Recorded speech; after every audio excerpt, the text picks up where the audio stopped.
You know, in the movies, when the SWAT team rolls in all slow-mo, everybody looking like action figures? Yeah, this ain't that. This is Ready or Not, and it feels real, like heart-pumping, room-clearing, try not to get your teammates smoked kind of real. And it's finally coming to PlayStation 5 and Xbox Series XS on July 15th. You get 18 intense missions, solo or with your squad of 5. Clearing buildings, protecting civilians, and breaching with brains, not just bullets. This ain't run and gun, it's strategy, it's tension. It's like diffusing a situation and your childhood trauma at the same time. You can fully customize your team, armor, gear, outfits, weapons, and it's got full cross-play. So no matter what system your crew's on, y'all can roll together. Pre-order now, and they're throwing in some serious gear. The M32A1 grenade launcher, MKV pistol, and 590M shotgun. PC players, you're getting all that, plus the new Los Sueños Stories DLC, free on launch day. So if you're ready for the best tactical shooter of the year, a game that rewards brains, teamwork, and clean comms, this one's for you. Go pre-order Ready or Not now, out July 15th on PlayStation, Xbox, or PC. Today's guest is a stand-up comedian. She's an actress. She's an author. She just came out with her 7th book. You know her from her Chelsea Lately series and just from being a force in the comedy world. Her new special, The Feeling, is out now on Netflix. I'm grateful to spend time with today's guest, Chelsea Handler.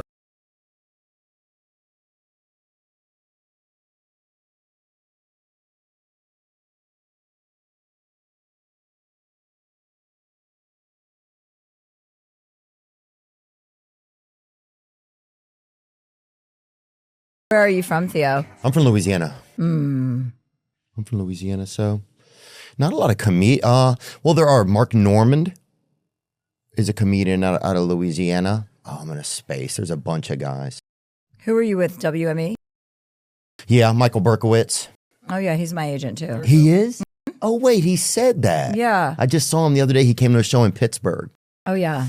So every time agents are scared of losing you, they show up. You notice that? Yeah, for sure. That's their jam. Yeah. Are you thinking about leaving? No, Mike is charming. He's done great work for me. And have you ever been at UTA? Because I just left UTA like 6 months ago for WME. You did? The owner of UTA? Jeremy Zimmer? Yeah. One of those guys? Yeah. Yeah, Jeremy, I've known him for a few years. Jeremy's a really neat guy. Yeah. He's very, there's nobody like him. That's funny. I got, after the Oscar parties, on the morning after, I switched out of my heels into a pair of sneakers, Oscar night for the parties. I wanted to go to a guy's party and I wanted to dance. And so I got a, Dougie, come here. Doug, come.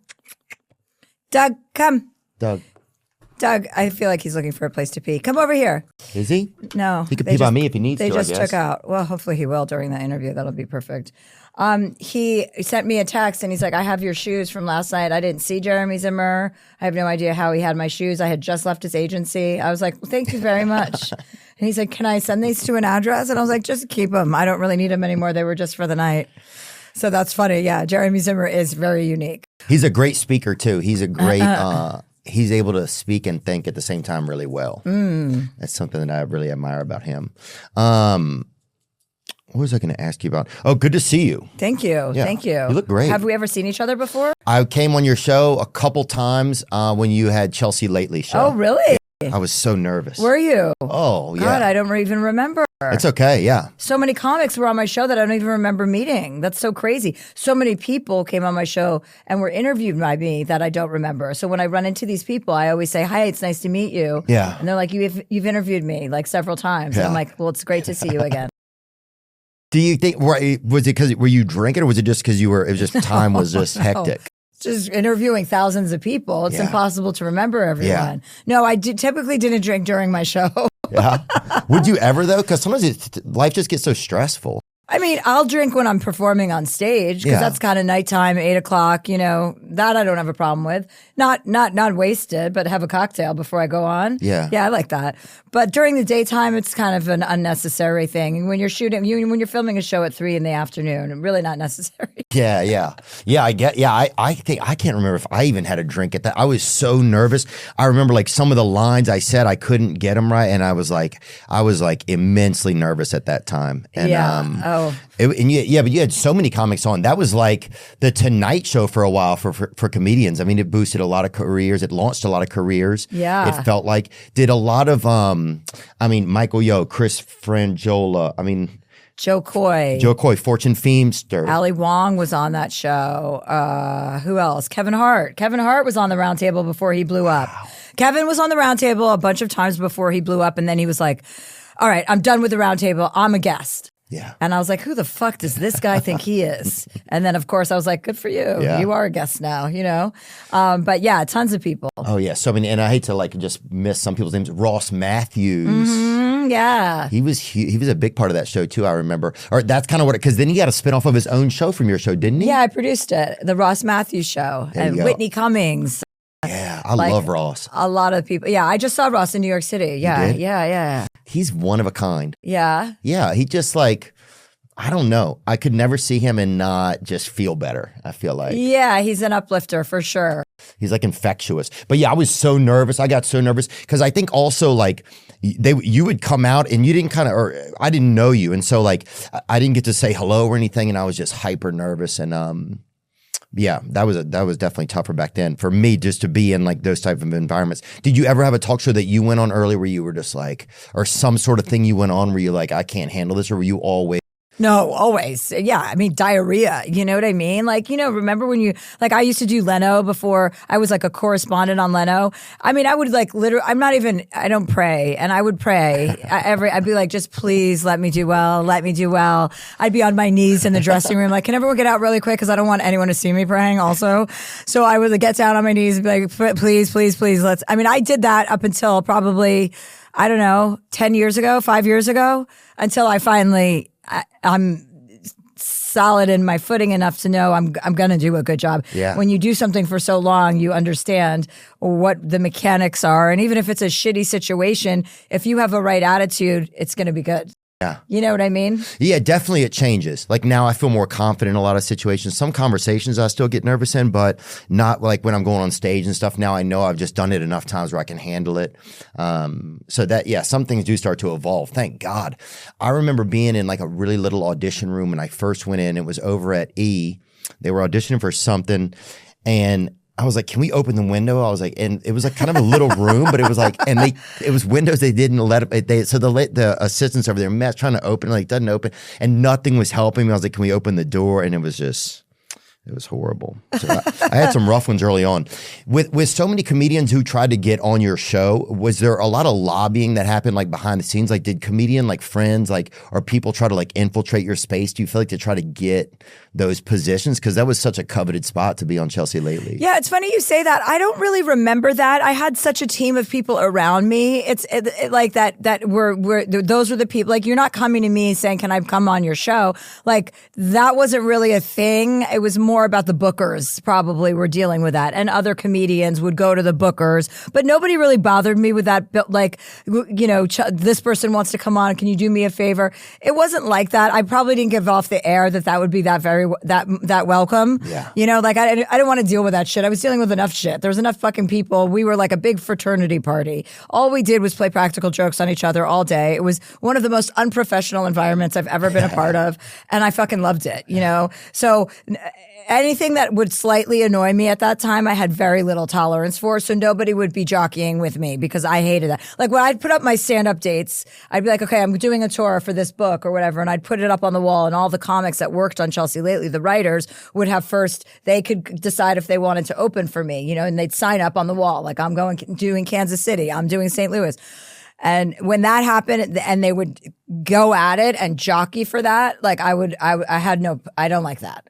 I don't like competitiveness. I don't like when people are like, no, I want to do this one. So like, I think everyone knew not to fuck around with that. I don't like when people are acting like that, gamesmanship, you know? So, you pick up on it probably pretty quick, I would guess. Anyway. And I also ignore it easily. Like that's not of an interest of mine. So, yeah. But people would come on. If they didn't do well, they'd get a second chance maybe. Sometimes they'd bomb really badly and then, there's nothing you can do. And people were really nervous and there's nothing I can do about that either, Like you're either going to sink or swim. Yeah. So you have to kind of, when you're in that situation and you're running a show and it's your name on it, you kind of just have to understand some people, if you felt bad for every single person who didn't do well, you're not succeeding either. Yeah, you'll be a therapist at that point. Right. Yeah.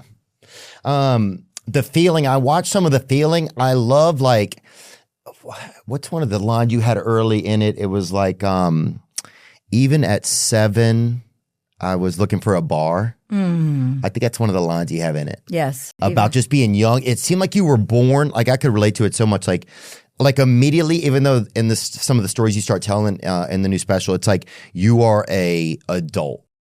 I was born as a woman. Yes. Yeah. When I was born, I was pissed. Yeah. I was pissed and I was a woman and I felt like I was trapped in a little baby's body with it that was chubby and being tossed around like some sort of party favor. And I wanted to be a businesswoman. Yeah. I realized right away that my family was not going to cut it. Incompetent employees. Incompetent. Too many people already. There were like 5 other kids. I'm like, where are these fucking kids coming from? No union. Why? Yeah, unions. Yeah, exactly. I wanted to head up a union. And I just couldn't believe the lack of like a savings account or financial plan. And my dad seemed like he was a bit of a hot mess. My mom was sleeping a lot. And I just was like, this family is not up to snuff. Like I had bigger ideas for myself. Yes. I could relate to that so much. Like I just felt like I was born into a place where like, it was almost like I was born into like a job, like a job position that I didn't apply for. Yeah. And there was no like clear rules of employment on the wall. The hours were super fucking vague. You didn't exactly know who was in charge, but you had to be at work every day. That's kind of like how I felt. So when you were talking about that, some of the early stories you're talking about, I could just relate to that so much. Yeah, my dad was also like, I had such a mouth on me from such a young age because I really did feel like a woman. I was like, when do I get to get out of here? Like, where's my apartment? I want to start working. Like, I wanted to start a business. And my dad couldn't understand. He was like, who is this little cunt? Like, why won't she shut the fuck up? And and he tried everything to like bring me down, So we would not bring me down, but keep me in my place. Like, put me in my place. Like, no girl talks like this. You're too loud. You're too abrasive and all of these things. And meanwhile, my dad was all of those things, loud, abrasive. It's like, that's where I got it from. Yeah. But so we did not see eye to eye for a very long time. Was there moments when you were a kid that you actually did feel like a kid, like when you kind of look back, right? Like, because I always felt kind of like wet cement. I felt like I was always having to manage myself. There was so much going on, like on the inside and outside.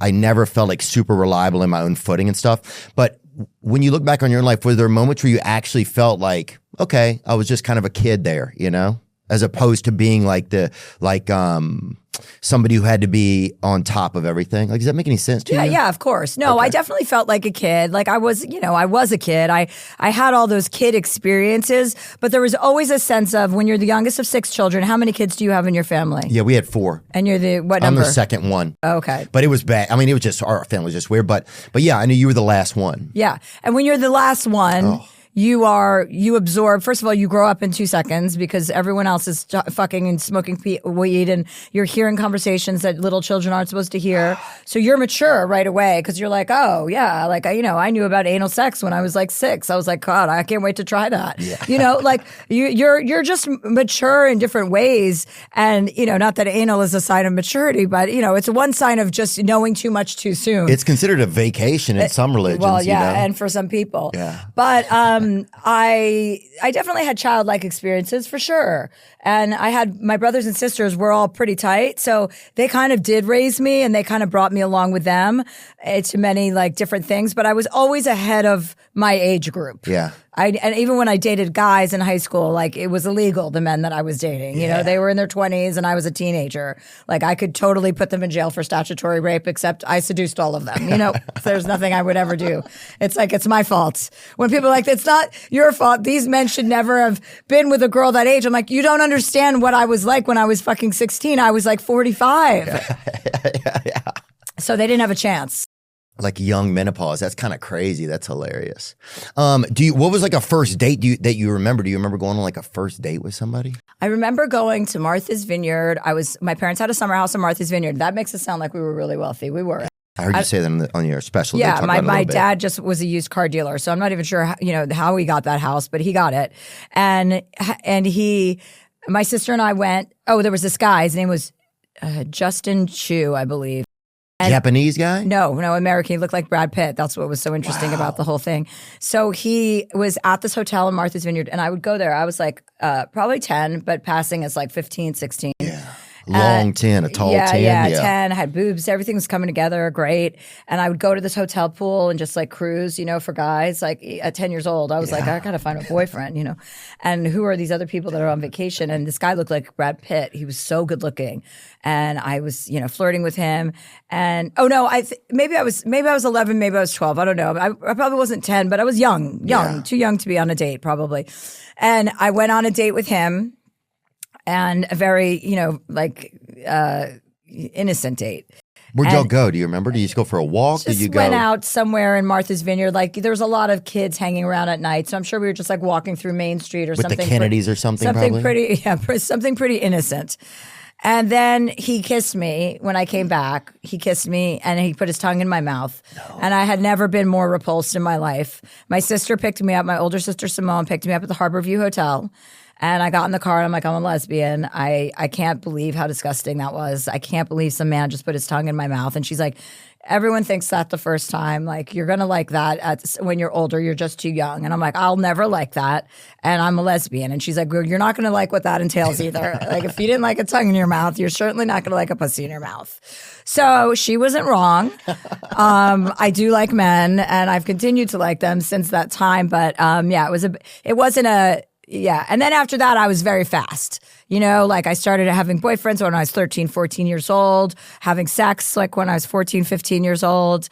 And then I just went off the rails pretty much. My teenage years were like pregnant, stuff like that. You got pregnant? Yeah. Oh, dang. A few times. And wow, you did it more than once. That's yeah. It seems like a pretty, a lot for like a younger person. But did they, and what do you do back then if you're pregnant? Or you get an abortion. You do? No way. It's when they were legal. Like cider house rule style, or what'd you do? No. My parents basically were like, come with us, you're getting an abortion. No. And I was like, what do you mean? What state do they do it in? Any state. It was legal everywhere. Like, it was Massachusetts. So I got an abortion there. I think I got one in New Jersey too. I had a couple of abortions with the same boyfriend each time. It was the same guy. But my parents were horrified by my behavior. They were like, I was excited. When the first time I got pregnant, I'm like, this is great. I'll have a baby. Hopefully it will be twins. Like I can raise a family. I had a black boyfriend. I was like Tyshawn. Meanwhile, he ended up going to prison for 10 years for being a drug dealer. So did he do it? Was he a drug dealer? Yeah. Yeah. Okay. And so I was just that kind of teenager, really out of control, really rebellious. My brother died when I was 9. And then like after that period of time, I was rebellious, like mad, angry, and no outlet, And so I just did anything I could to piss my parents off, especially my father. I had a specific issue with him. Yeah. So do you? You said earlier that maybe you felt like do you feel like you turned into your father though a little bit sometimes? Do you ever think like that? No, I'm the opposite of my father. Oh, you are? Oh yeah, my father was dishonest. My father was a bit of a shyster. I'm very honest. I'm very truthful. I'm very generous with money, with anything I have. I want to help people. He was very selfish. He wouldn't give money away. He would try to cheat people for money. So he wasn't like a criminal, but he wasn't morally bound to like being a good guy. You know what I mean? He was just a little, but he was also, he was a family man. We were never short on love. There was neglect, but it wasn't like I felt unloved. I just was very, upset that my brother died. My father fell apart after that. That was really upsetting. So it was like 2 men in a row that just like ditched me. And then after that, I just was filled with anger and I didn't have any outlet. I didn't have any therapy. So I just became very rebellious. But my brothers and sisters and my mother always knew I would be okay. Like my mom's like, my dad's name was Seymour. And she's like, Seymour, he'd be like, something's wrong with her. Something is wrong with her head. And my mom would be like, she's okay. She's just too smart for her own good. Like she's a little kid. She's trapped in this little kid body and she's like an adult. And my dad's like, but he couldn't relate, And my mom would be like, she's going to be fine. Like, she's going to grow up and shake it out.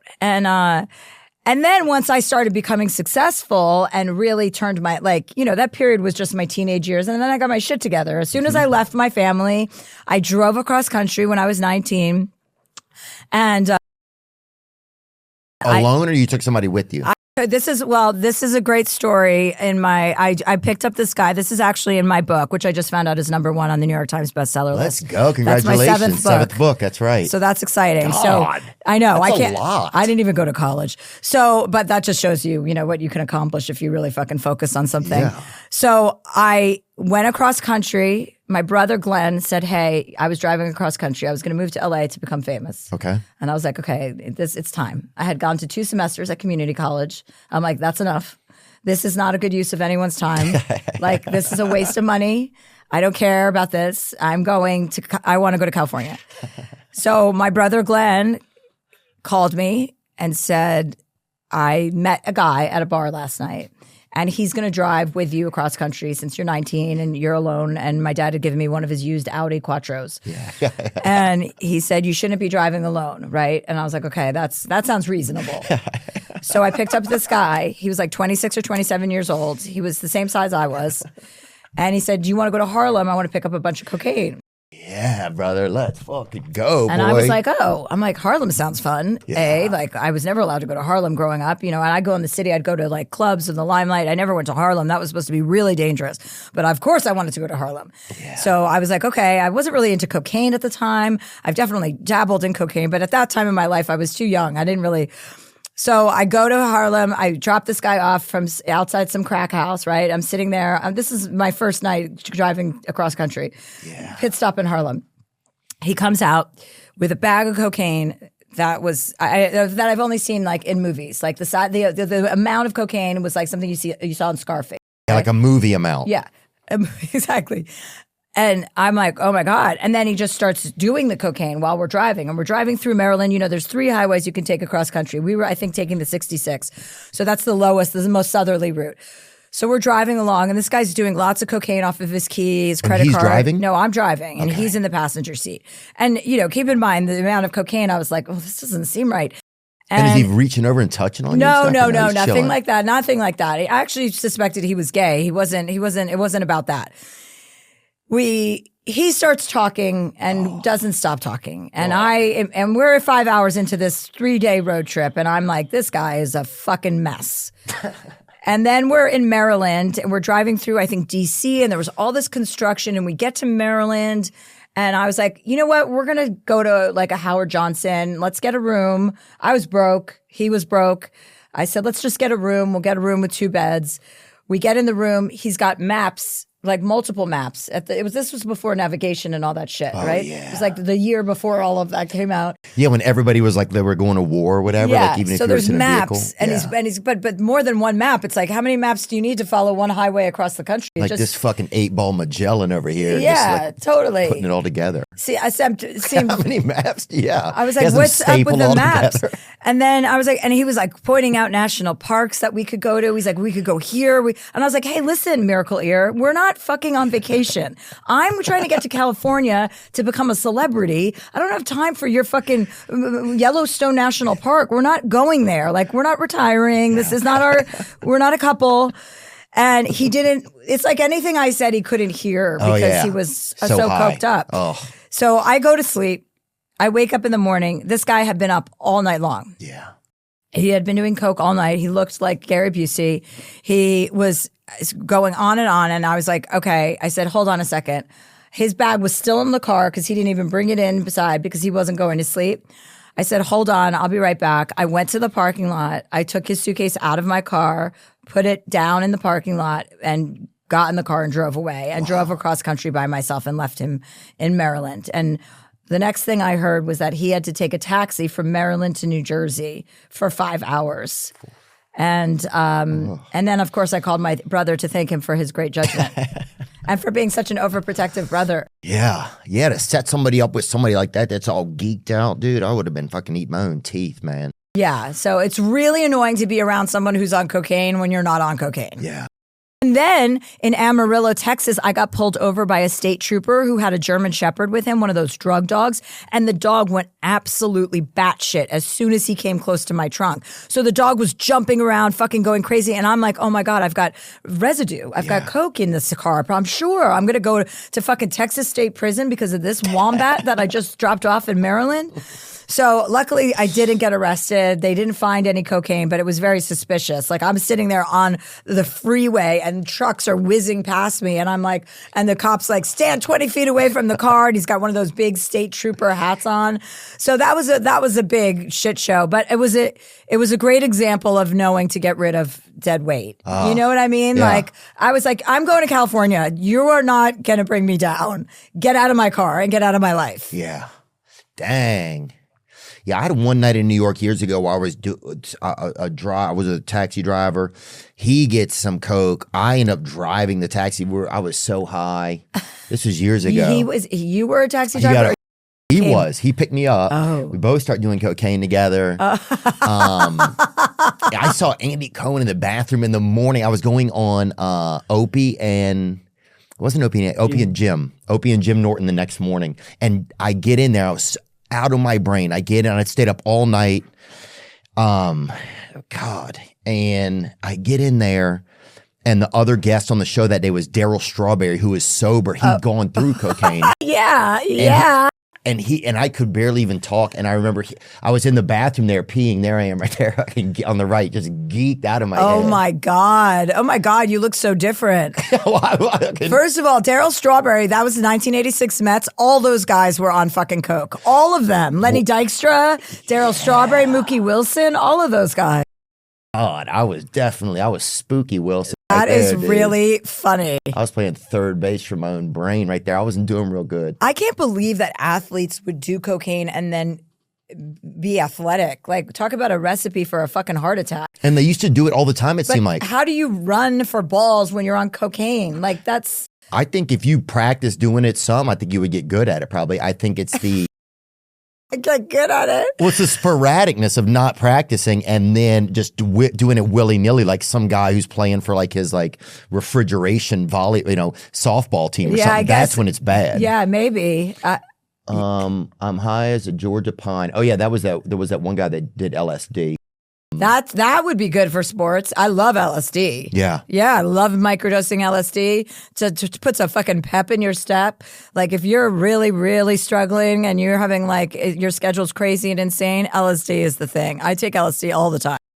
Really? I love it. A microdose. What is there a type of so how much is a microdose of LSD? Because I have a sheet of like 370 hits. I get all my drugs in Canada. I have a house in Whistler and drugs are legal there. Mm-hmm. And it's like you don't have to worry about any fucked up shit in Canada. My friends who make that, like I get that are doctors. One's a therapist, one's a neurobiologist. They actually get the cleanest stuff. Like they get MDMA and they'll put it in capsules and you'll get a microdose of like 50 milligrams of MDMA, which is awesome because that's like just being in a good mood. You know what I mean? You're not over the top. Right. You're not licking people and stuff. You're shaking hands and being normal. And you're like, this is a great time. I feel like dancing. I like you. You know, LSD, same thing, just an upper, like a pick-me-up, you know?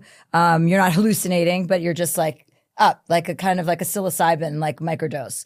So I find that stuff to be very helpful and aiding with my schedule.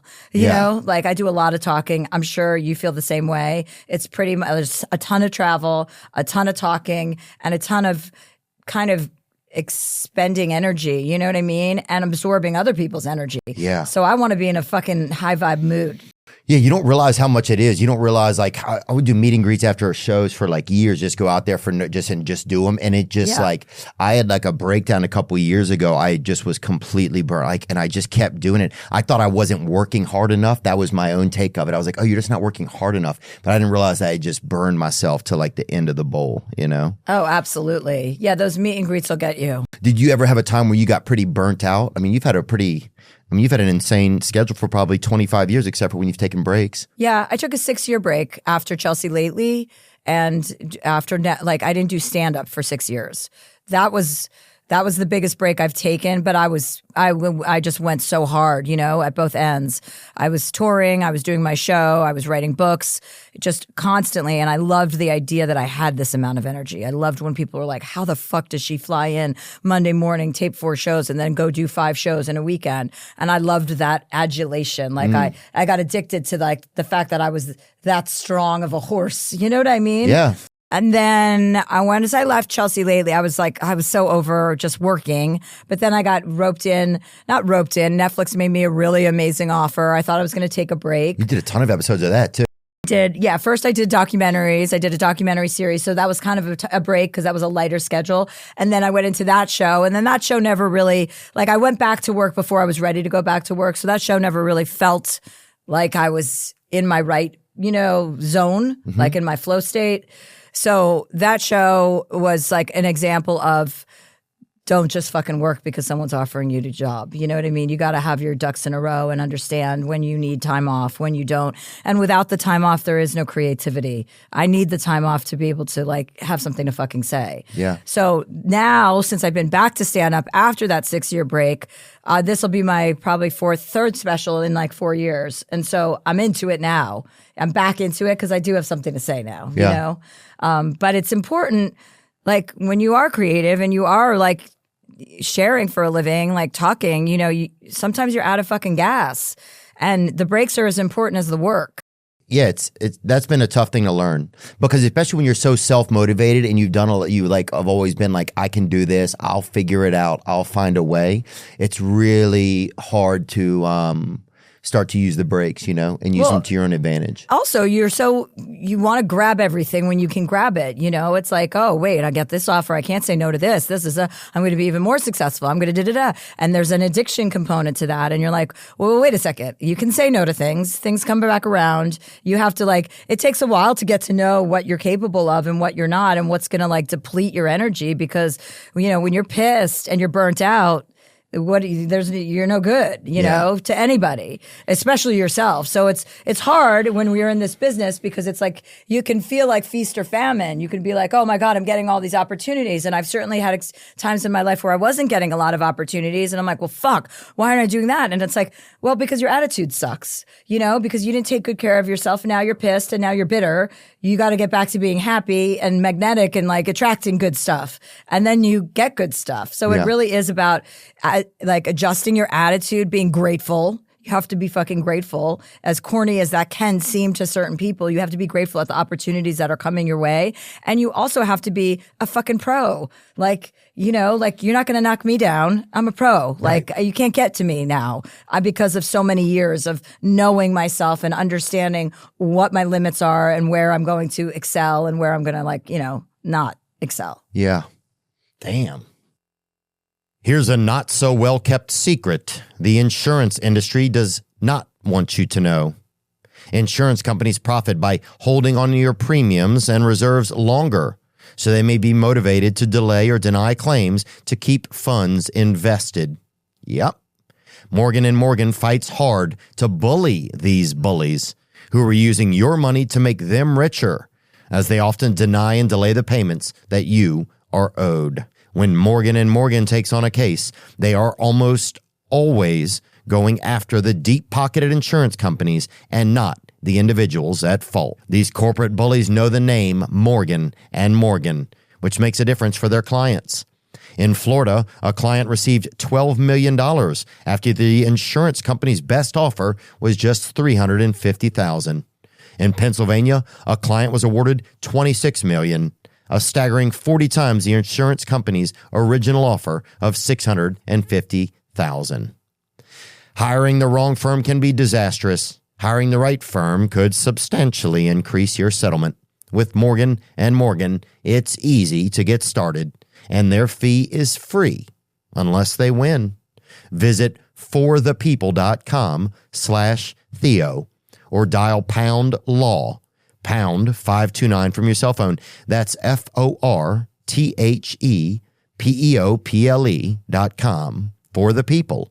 Or dial #law, pound 529 from your cell phone. This is a paid advertisement. What happens when your health becomes the punchline? From seed oils to stress, toxins to pollutants, the modern world is screwing with our health at the cellular level, leading to exhaustion, brain fog, digestive issues, and more. But here's the thing. You don't have to settle for feeling like garbage 24/7. Armra Colostrum is nature's original health hack, packed with over 400 bioactive nutrients that fortify gut integrity, strengthen immunity, revitalize hair growth, fuel stamina, elevate focus, and help you function like a human again. I'm on it, baby. I'm on Armra Colostrum. I take my servings and I enjoy them. And we've worked out a special offer for our audience. Receive 15% off your first order. Go to tryarmra.com/THEO or enter Theo to get 15% off your first order. That's tryarmra.com/THEO. I like to put mine into my smoothie. I just put it right in there and bam, I'm armored up. Tryarmra.com/Theo. You've had a good experience with drugs over the years, you know? I mean, you've talked about drinking over the years. You talked about using LSD a little bit ago.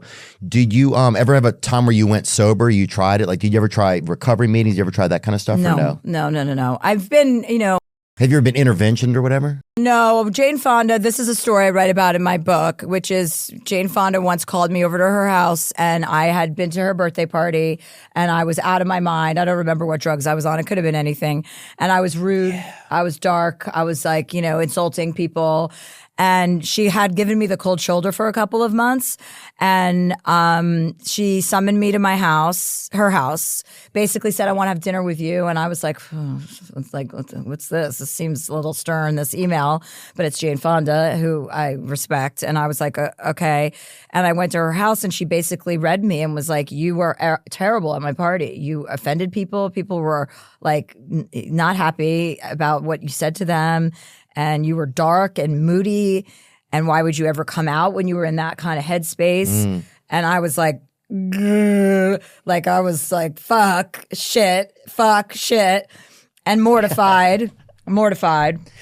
But at the same time, I was also so grateful that she fucking took the time to be honest with me, to have most people don't go out of their way to have a difficult conversation with someone and tell them the truth. Like, to me, that was an example of sisterhood, like that was her being a sister.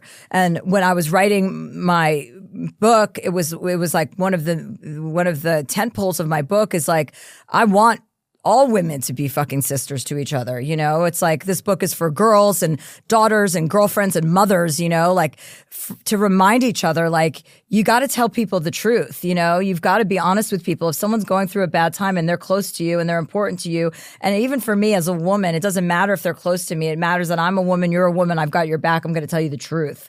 And I would do that for a stranger. So for her to do that and kind of like modeled that to me, that conversation, and I was like, that's the kind of woman I'm going to be. Like, I'm going to tell people the truth, Yeah. So I value that. Obviously now we're many years beyond that, and she and I are still friends, and she knows about the book because she had to sign off on it. But yeah, like, I liked it, and I'm glad I had enough wherewithal when she was telling me about my bad behavior that I wasn't defensive. Wow. I wasn't like, it was this person or blame. I just took it on and said, you're absolutely right. I'm so sorry. You'll never have to speak to me again.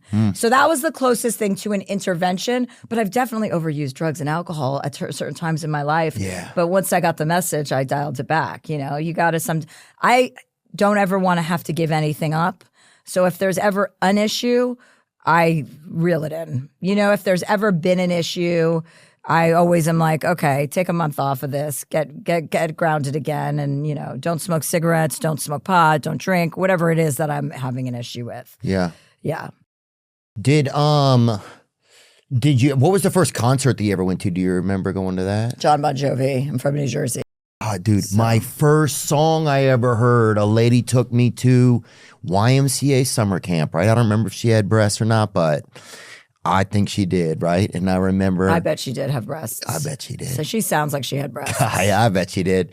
And I'll say this. We got in the car and I had never had a woman drive me somewhere before. So it was my first time. Like, I think I remember it so deeply because it was like my first time going somewhere with a girl that wasn't my mom, right? And what do you mean you've never had a girl drive you? What are you, from North Korea? What are you talking? No, I just mean you had never been driven by. I was a child. No woman. Yeah, we didn't know. My mom didn't have any. Like we didn't. How old were you? I was probably 9 or something, or maybe 11. It wasn't like last week or anything.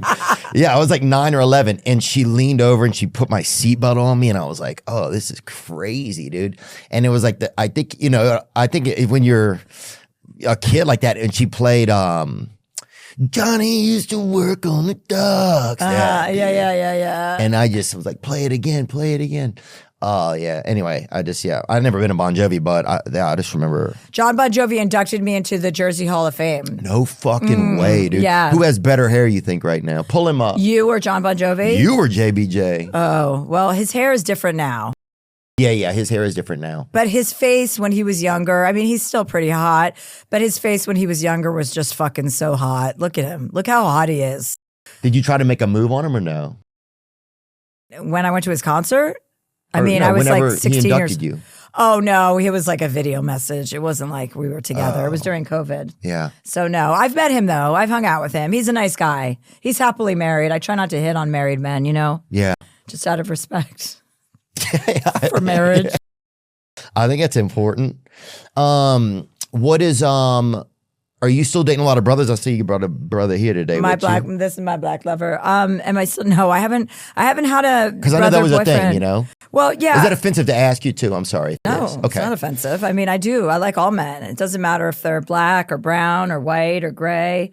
I like old men. I like young men. I like black guys. I've never dated an Indian guy. That's pretty much the only area I haven't delved into. Yeah. But Asian, Joe Coy was Asian. Yep.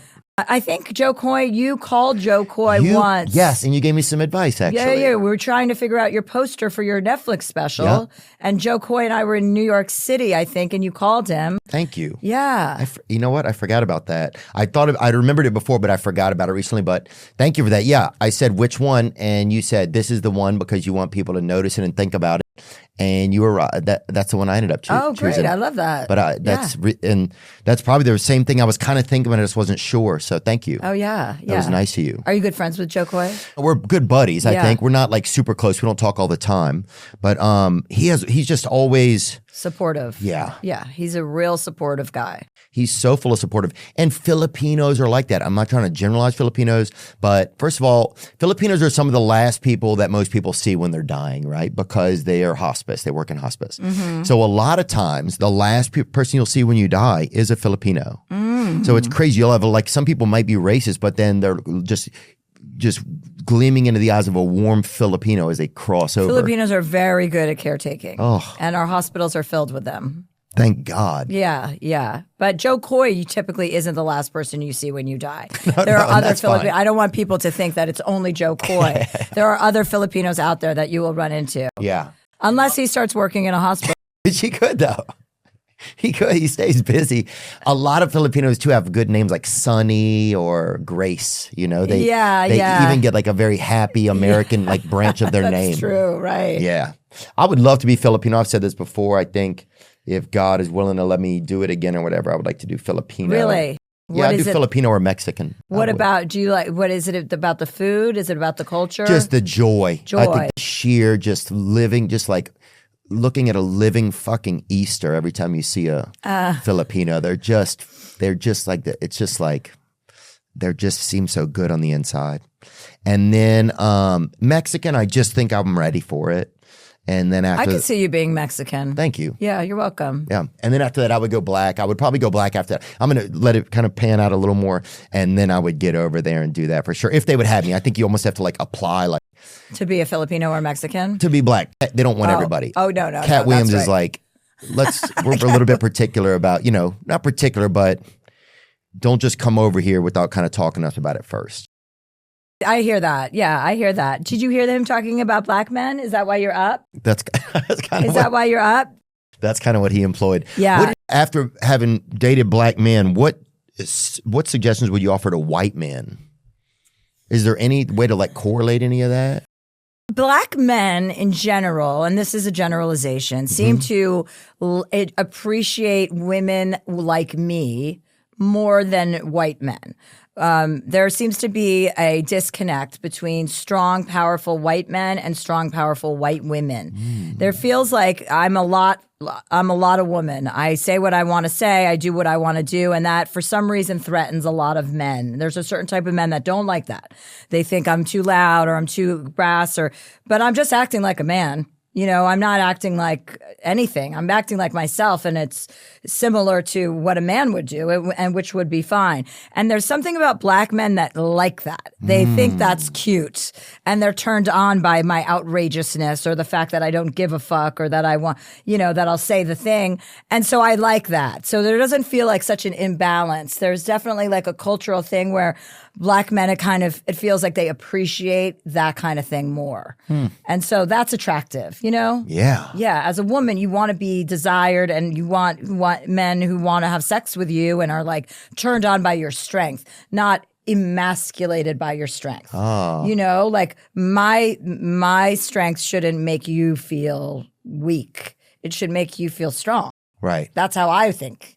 Like I want men to feel strong around me, not weak. Right. Right? Like, look at my strong woman here. Yeah, look how strong. I have a strong woman. That means I'm a strong man, that I'm confident, that I have my ego in check. But there's a lot of men that think they want a woman like that is outspoken and sure of herself and successful. But then when it comes down to it, they have a hard time with it. Because I think in my experience with men, when they realize that you don't need really anything from, like, I don't need your money. I don't need your gifts. I don't want gifts. I don't want jewelry. I'm not like that. I'm not interested in that stuff. Yeah, I don't want to pretend I like something you got me. Yeah. I'm not interested in like that kind of showiness. I don't really need anything except I want a decent, honest, good man who's doesn't have a huge ego that can deal with the fact that I'm going to be in the public eye and that I'm going to get attention.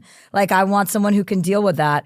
So, a lot of men think that they're down for that, and then when it comes down to it, they're not down. Yeah. Yeah. Dang. Yeah, that seems like a lot. Do you have a girlfriend? I don't have a girlfriend right now. I would like to get married. Next couple of years, I got to get fucking married because... Really? Yeah, it just gets weird, I think. It gets a little weird. As a comic or as a man? Just, I think when people are like, what are you still doing? What are you doing? How old are you? I'm 44. So it gets weird for a couple reasons. For one, it gets weird that, well, you have neat things that have happened in your life, even if it's just like a nice day or something.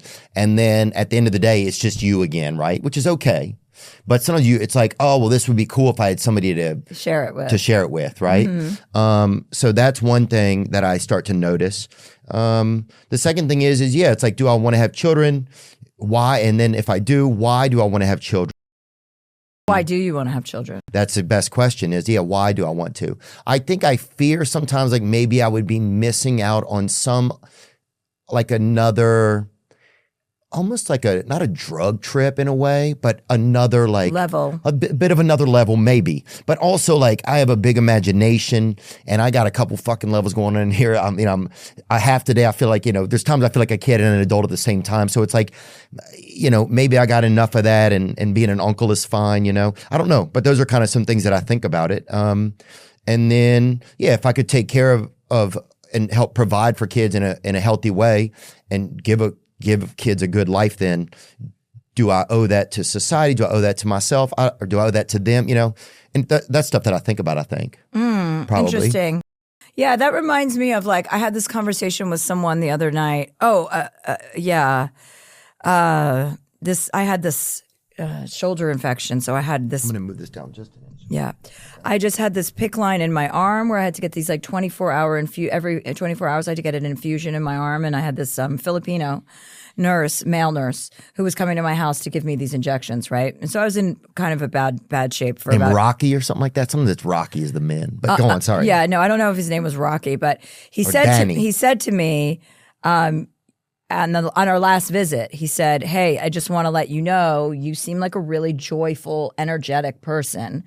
And I almost had a near-death experience as well. I didn't even know that I had a near-death experience. I had an infection. I had to get surgery on my shoulder for this like staph infection or something that I had.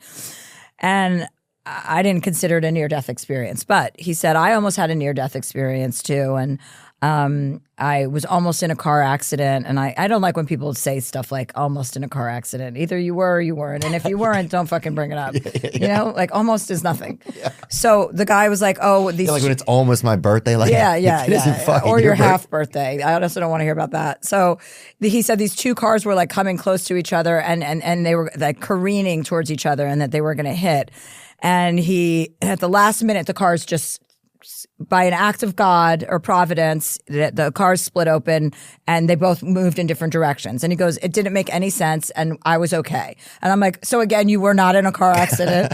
But he said, because of that moment, I started to believe in divine intervention and I found Jesus. And I'm looking at this guy. I'm in my bed in my house, right? You know, I've got a fucking arm. I'm a mess.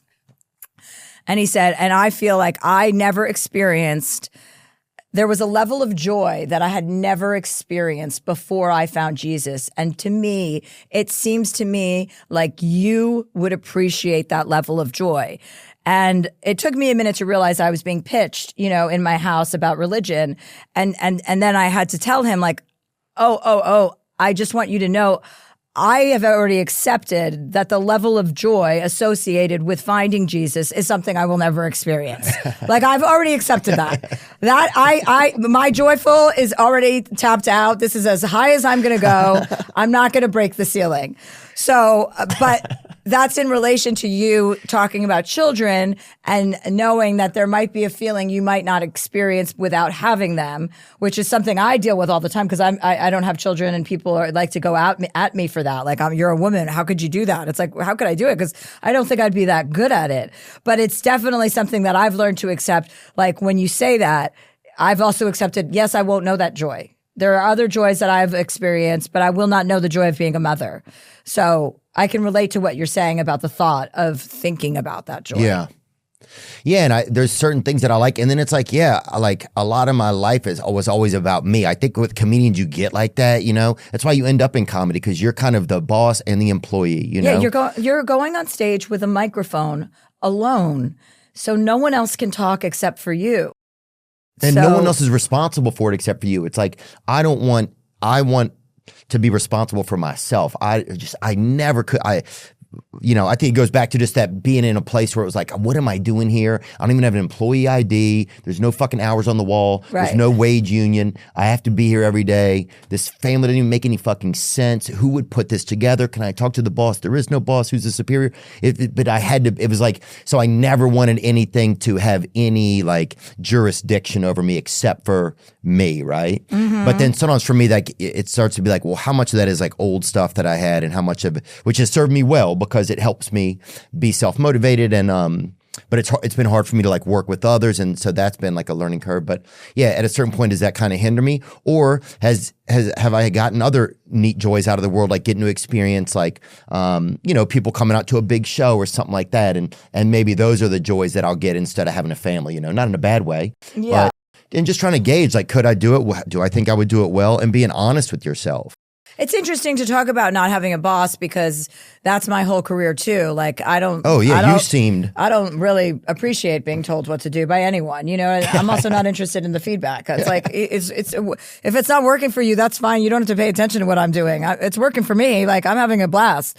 So, but it's interesting when you say that because it is true. When you are in this business and you are a comedian, like if I hadn't taken the path of becoming a stand-up comedian, everything starts to be created around you rather than you being placed in a role and you're a person in a cast. You become the epicenter of all the stories, whether it's your podcast, you're writing books, or you're doing stand-up, or any of these things. It's like you're a one-man show. And I think there's a lot of power in that. And it's nice to be able to also do the other thing and work with other people and play nicely. But it's much more attractive to be your own decision maker. It's much more attractive to be your own entity. I think. Well, comedy was something that was pure to me. There was a lot I think I didn't trust in the world. I didn't trust this. I didn't know about any of that. But if you could fucking put an arrow through sometimes and get people to laugh, even people that didn't like you, if they were angry, people that they might have been your parents and fucking hated you, but if you could fucking snipe them with an arrow, just to get them, even in all their discomfort or whatever, to get them to fucking laugh, it felt like, oh, that's the only thing to me, it just felt so real. Like, and nobody could cheat it. Nobody's dad could put them on stage and say, oh, I'm famous, my son is going to be great. It was like there wasn't any nepotism in it. I don't know. No, I hear you. I don't know. I'm not trying to like get in any Debbie Downer shit, but yeah, I don't know. That's kind of why I think I ended up in this place. But it also changes. Like, as your career grows and evolves, and like you're 44, you've been doing this for what, 20 years? More? Yeah, 20. Yeah, like things change over time, and then you start to realize, oh, okay, there's another itch I want to scratch. There's another thing I want to do. Like, and excuse me, come here, Dougie. Come over here. Come here, honey. It's so funny we have had 2 dogs in here today, both chows. I used to live with a chow in Arizona for a bit. It's so funny that they're, what color was that other chow? Oh, and this was a Chinese guy. It was a roommate, or was a guy who was already living in the room when I got there. No, the one that came today. What color was it? Oh, that one was brown, light brown. Yeah, you're a big black baby. They said when I got this chow, they're like, I called the chow rescue. One of my dogs was going downhill, so I was like, it's time to regroup and, buckle up so that when this dog dies, I have a new dog. And, is that the dog that was here? Yep.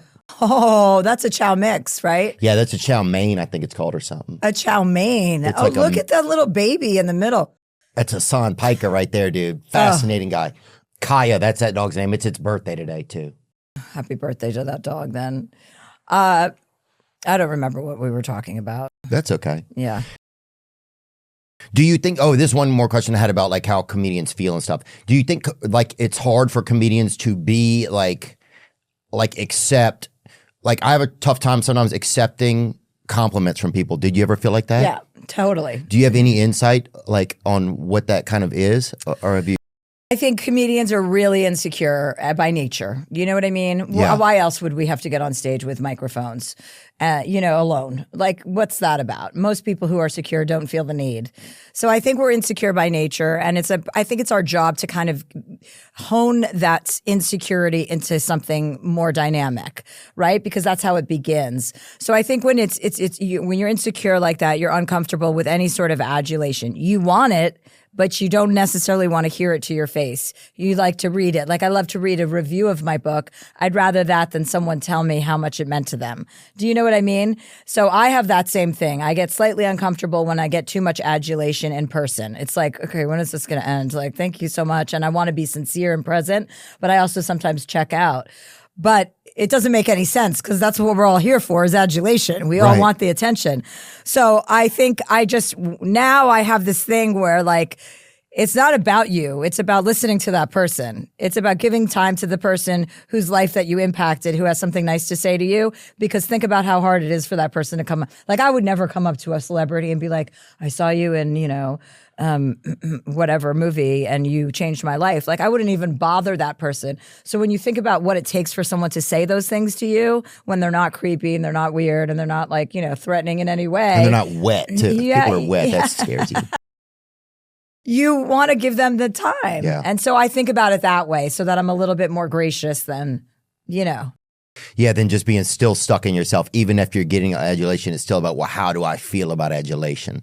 It's almost like an ego trap in a weird way, kind of like, because even though I'm getting it, it's nice to get adulation from somebody or somebody saying thank you or something. And then I'm wondering, it makes me feel like at that point, who gives a fuck really how it makes you feel, kind of like, you can exactly have your boundaries and stuff. Right. But imagine, if somebody must really care if they went over to say something or they wanted to share that. Yeah, and it's really not, you have to, like, I feel like there's a responsibility once you become a public person, like I love the stuff that Chappell Roan is saying about, like, leave me alone, you don't have the right to touch me. It's all true, you don't have that, and if it bothers you, it bothers you. I don't give a shit, if people come up to me in a restaurant. I give a shit if people come up to me when I give a shit if someone waves, if they're rude and they wave over, like, come over here, like, when I'm sitting down to dinner with friends or family and some fucking jackass is like, hey, Chelsea, come over here. It's like, no, what? No, you. Yeah, some Italian I'm or not something. fucking coming over to you. I don't even know you.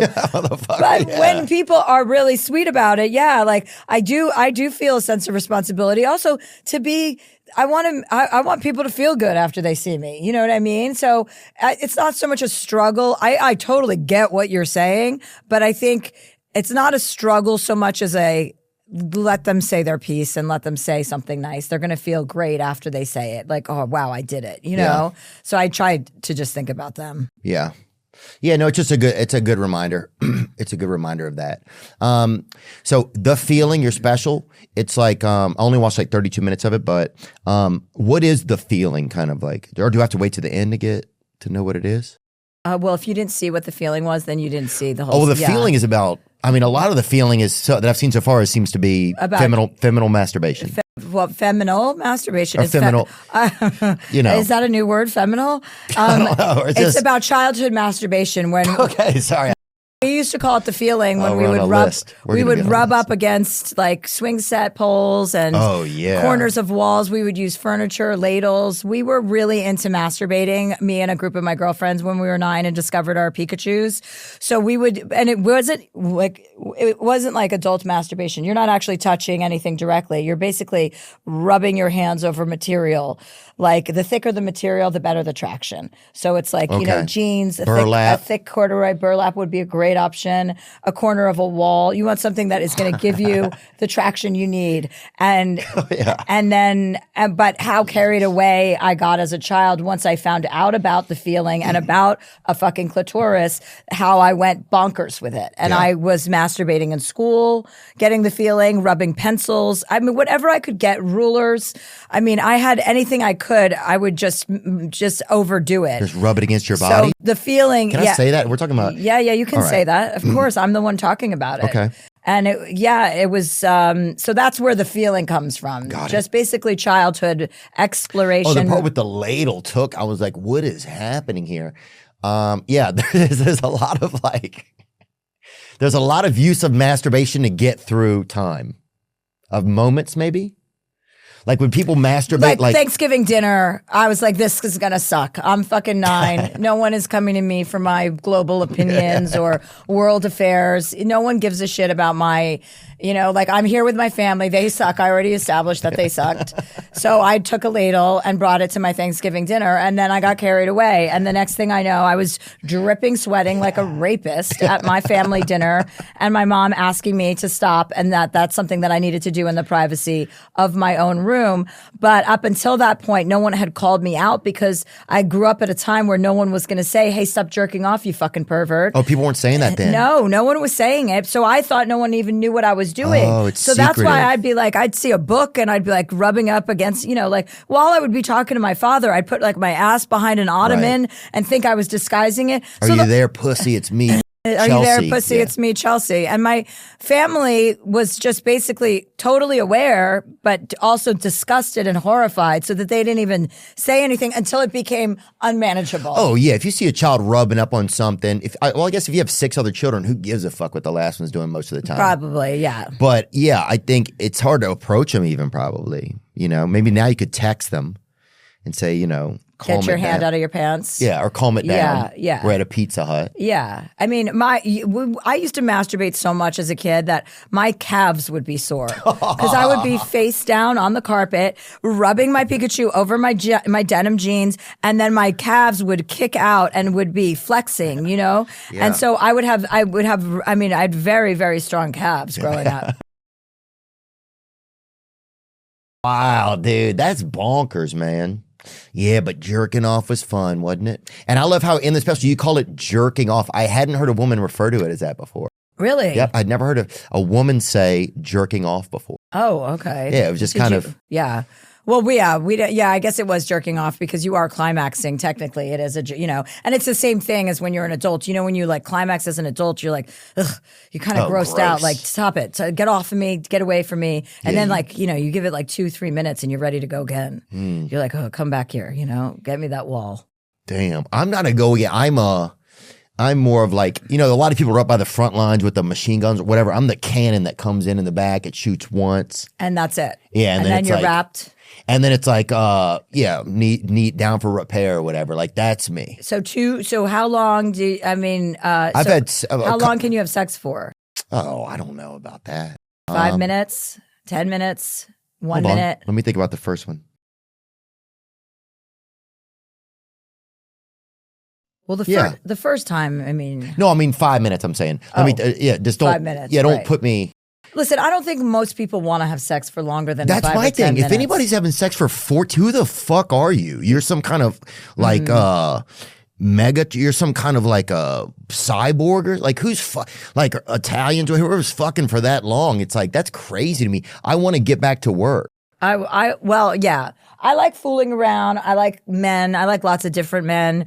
But I also don't want to get fucked for like 45. Like I had a girlfriend who said to me, this guy fucked me for 45 minutes. And I went, bleh. Like, I don't want to get fucked for 45 minutes. Thank you. Really don't want that. And I don't Scream know many. that for the ladies in the back. I don't know any women that do. So I don't know what that's about. I mean, like, talk about your pussy, like not being able to handle a situation. That's too much. Yeah, that's like the Daytona 500. It's like how much is that like the Goodyear pussy? It's like, I just don't want to. Yeah, it's like I kind of honestly get bored. I get bored. You almost said it. So I'm just going to finish it for you. What does that mean? Is that bad? It means that you haven't had the right pussy yet, I don't think. But it doesn't mean that you're going to last longer. It's okay not to last. 5 minutes is not a big deal. That's fine. Yeah, but some guys like to go again and again and again. Like I once dated a guy. Is that cool or that's crazy? Well, it's kind of nice to be able to it's kind of nice as a woman to have a guy because that means they're just, you interpret that as they're so attracted to you that they can just get hard every 5 minutes. Yeah. And while that can also seem like onerous, you're like, oh, God, I don't have the capacity. First of all, your vagina needs to retract after sex. Like it has to recover. Really? Well, yeah. I mean, it's open and then it's closed. So it kind of has to, there's a healing process. Yeah, good. Especially if you have a really big penis. Good. Okay. So that's for your listeners. Yeah, I think a lot of people are wondering, what's an appropriate amount of time? Because you also, it's like, you hear these people like, let's fuck all night or whatever. And you're like, do not even knock on my door if we're fucking all night.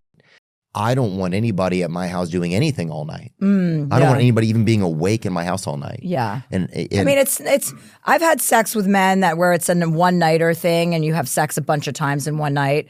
And that's fun, but that's like a one-night stand. That's not like what you're going to do with your husband. Right. Like unless you're taking ecstasy. Yeah. And then you have sex and it never ends. And then you could fall asleep during sex, wake back up and be like, is this still fucking happening? Like, are we still having sex? I mean, God, when is this going to be over? Yeah. Come already. That's a Catholic sleepover right there, I think they call it. But girls are always trying to make guys come before they're ready to come anyway. Oh, girls are trying to do that. Yeah. Like most women are trying to get it over with because 5 minutes is plenty of time. Yeah, it's a good. So like a lot of guys, you're like, you're just saying things to make them come so that it's over. Yeah. And you're lying, basically, like you're so fucking hot. This feels so fucking good. I can't take it. Yeah. Now somewhere. come all over my face. And then they try to come on your face. You're like, actually, I didn't mean that.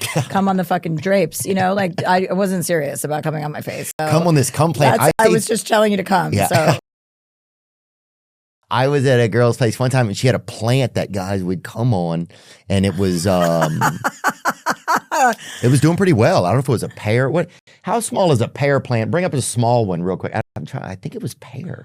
Wow. But it's kind of cool. And so everyone would just fuck her and then come in the plant? I get it. Maybe once a year. I mean, I don't know if people were doing it monthly or how often. Once a year? It only needed to get come once a year, the plant?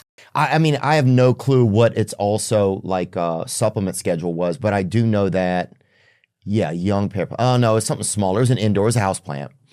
But, so that's not it. I can't remember. But, yeah, it is fascinating the amount of time that I think there is some miscommunication there about how long people want it to go on. Yeah. There's a definite misfire. It's not fair to men too, because men, first of all, you don't have to have a huge penis. Nobody cares about that. I mean, you don't want like a Vienna sausage. That's disappointing and it sucks. But do they have those really? Yeah, I've had sex with guys with little tiny penises. Wow. It's happened to me a couple times actually. And what do you do in that instance? It's almost like a delicacy or not a delicacy. It's like No, it's the opposite of a delicacy. You want it to be over and you want them to go away. I've had sex with somebody who I didn't even know we were having sex and he came. And I was like, oh my God, I can't believe how small your penis is. You know, obviously I wasn't going to have sex with that person again, but men's penises don't need to be huge. Yeah. They just need to be hard. That's great. When a guy gets hard and that's fun and it's a decent size, it doesn't have to be massive and it can be like, and it doesn't have to go on forever. So yes, men who are listening, I'm sure there are all tons of men listening. So I hope that assuages the male ego a little bit. Yeah. Yeah. That's exactly what we need to hear. This is coming from a woman who's had sex with lots of men. Yeah. Did you keep tabs of the amount of men that you slept with, you think? I mean, I ran out of, that I don't have time for that anymore because that's a long list. Did you ever do like a little gift basket? I know some celebrities, like if you make love to somebody, you give them a little gift or something. No, I don't. I mean, unless we're talking about STDs, I have never given a real gift to someone. No, I haven't given a gift. No, I haven't had sex with a lot of celebrities either. I mean, I know you're saying I'm the celebrity, but still, like, I also like regular guys. You know, it's two celebrities together can be a little bit of a hot mess. Was it harder to date and stuff once you had fame in your life, popularity in your life? It's not hard, but men are definitely like, a little bit scared, turned off, intimidated, emasculated, that kind of vibe around me. Because it's hard to practice with somebody because there's not as many people that are popular, so it's hard to practice. It's like you don't get that world as much, Yeah, I've been on lots of situations. I've been in lots of situations with men that were not celebrities or that were, where we would be out or we'd be flirting for a while and then we'd go home and they couldn't perform. Like that's happened to me a lot, to the point where I was like, what is wrong with me? Mm-hmm. And then you realize that happens to a lot of guys. Like there's a lot of performance anxiety. And I know that because I've dated men who've had that, Yeah. So it's like, that's a real thing. So women also can't take that personally. It's not about that, but it is worth being honest about it. Like, sorry, I barely know you, or I'm a little this is our first time. It's good to kind of communicate that stuff so that everyone doesn't feel weird. Yeah. Because then you have an ick feeling. Right. Then it's just everybody. this weird thing. Nobody ever said anything. Yeah. And these days, a lot of stuff's so common that it's everybody's talked about everything now. So it's I think having certain conversations are a lot more the norm than they were 20 years ago. I remember I couldn't get an erection at some girl's place and it was 3:30 in the morning or something. And I told her I had to go to swim practice or whatever. And it was early. Swim practice was at 5 or whatever. And she's like, for what team, whatever. I was 28 and I was couldn't answer or whatever. Just a bad idea. I have to go to swim team or whatever. Oh, you told her that you had to go to swim team? I was go to swim team practice early. My coach gets pissed. What swim team are you on? Oh, yeah. You didn't know because you weren't on one. Because I wasn't in school or whatever, Yeah. So just sometimes you say shit like that. I got to get home to let my dog out is a good one. I once left a guy's house. Once I felt his penis and realized it wasn't going to work. I once told a guy that I had to get my Invisalign out of my car, that I wouldn't be able to sleep without my Invisalign. And, then I left and never came back. And so I've done things like that too, to get out of a bad situation. Yeah. Or a situation that's not going to be fruitful. Right. And not only just for you, but for them also. It's why spend more time creating something that's just going to be uncomfortable, That's true. But I'm sure when you get left in the dust, everyone's experienced that at some point. It does not feel good. Yeah. If someone comes, you take a chick back to your house and she leaves right as you get naked, that can't feel good. You know what I mean? I was on a date with this guy in London once and I like London, don't you? I love London. It's my favorite. And I was on a date with this guy in London and we had a great date. I had been talking to him on Raya or one of those apps before I went out there, and he was hot and we went out to dinner. We had a great dinner and I was like, oh, this is going great. I'm like, do you want some, mushrooms? And he had talked about mushrooms. So I thought we were both into it. And he's like, yeah, I would love some. And we get back to my house and I would get back to my hotel and he's just dripping, sweating. And I'm like, are you? And he just looked like he was about to throw up. And he's like, I think I'm going to throw up. And I'm like, oh my God, are you? He's like, I'm fucking flying. And I was like, oh my God, I felt like Bill Cosby, you know, I drugged this man. And I go, oh my God. And then he had to take a walk outside. I go, yeah, go take a walk. And I'm texting. Take a walk. I go take a walk. You needed fresh air. I go take a walk. And he came back 20 minutes later. He's like, I'm sorry, but I have to go home. I'm fucking hallucinating.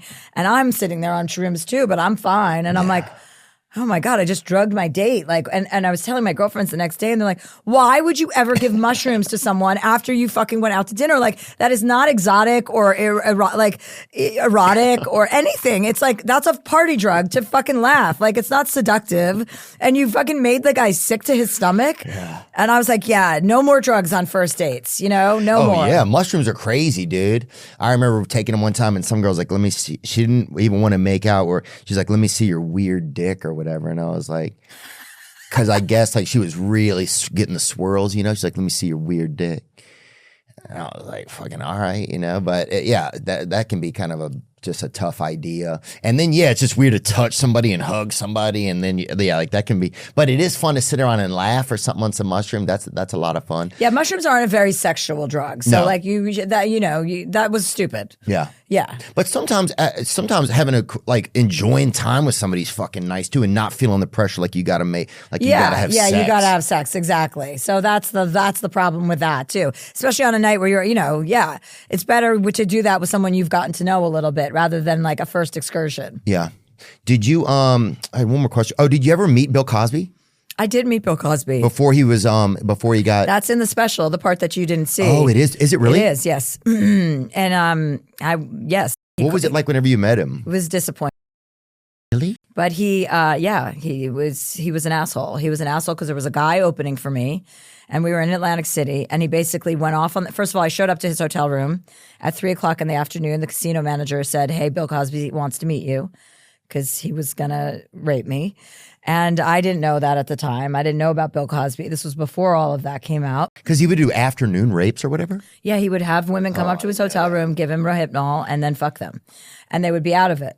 But I showed up with my security guard and my opener, who was a man, Chris Frangiola, and he and I walked into the room. And when Bill Cosby realized I had two guys with me, his mood just was like, fuck off. And he basically read the guy telling him he was never going to amount to anything, opening for me as a comedian, opening for a woman. And I'm like, this doesn't seem like he's in a good mood, or like we should take this shit.